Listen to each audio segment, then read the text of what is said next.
Okay, this is from a movie called Save the Green Planet. It's one of my favorite foreign horror sci-fi movies. It's They Live. It's aliens on Earth posing as humans, and a guy figures it out, and then this alien tells them the truth of our history, of our planet, and our story. And I haven't seen it. I've had it for. I'm a huge movie nerd, and I have a big ass collection, but I haven't watched this in a long, long, long time. It's came out in the late '90s, early 2000s. I can't remember which, but I dug it out a few weeks ago, and I'm really glad that I did, because it was kind of blowing me away, because it corroborates everything we've talked about on this channel for a while now about the real story behind us all.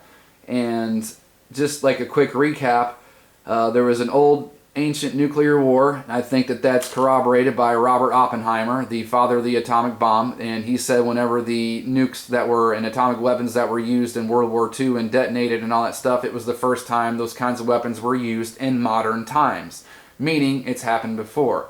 And whenever they did this, they cracked the firmament, and the waters came from above down here and flooded the earth, and the salt mixed with the salt down here, and it changed the atmosphere. And I really think that's a big reason why we get sick and why we don't live as long or as tall as we used to be. The whole landscape changed. And whenever all this happened as well, the second sun fell, the star, the light, whatever, which is what is represented by fireworks and the ball dropping on New Year's Eve. It's the fall of the star, the fall of the sun, the fall of light.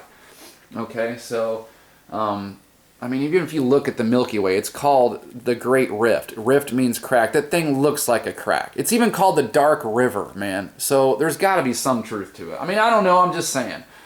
So anyway, here we go. A war began that was ended with thousands of atomic bombs. There's the star or the sun being shot out, being destroyed. Okay? A hole opened in the ozone layer. There's the crack in the firmament. Then all the water came down and flooded the earth. And then here's the story of Noah's Ark, but check out the little twist on it.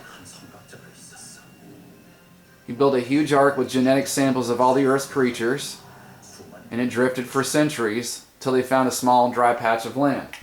So maybe it's like a spaceship, meaning, you know, something in another dimension now, drifting around. Because this wasn't a whole different time. So yeah, I'm not really sure, because I believe in the firmament.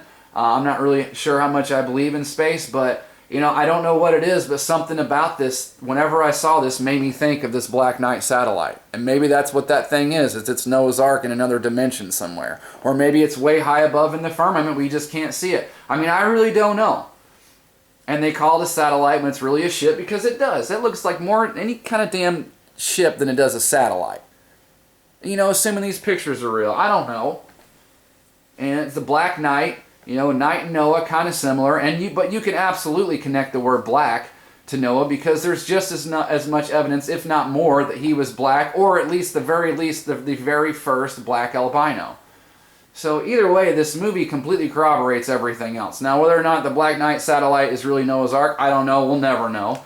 But just a theory, because there's not really much else out there explaining what the thing is, if it's real at all. So I just wanted to share it. This movie kind of knocked my socks off whenever I was watching. There's more to it. Thinking about doing a couple other things. If you want to see it for yourself, I mean, it's a kick-ass movie anyway, but this is like the last 25 minutes. If you really want to like learn from it, the last 25 minutes, assuming that what it tells you is true, even though a lot of it, like I said, seem like it's been corroborated, but the last potentially true stuff is like the last 25 minutes of the movie. And yeah, so thanks a lot to my subscribers for watching, and see what y'all think about that.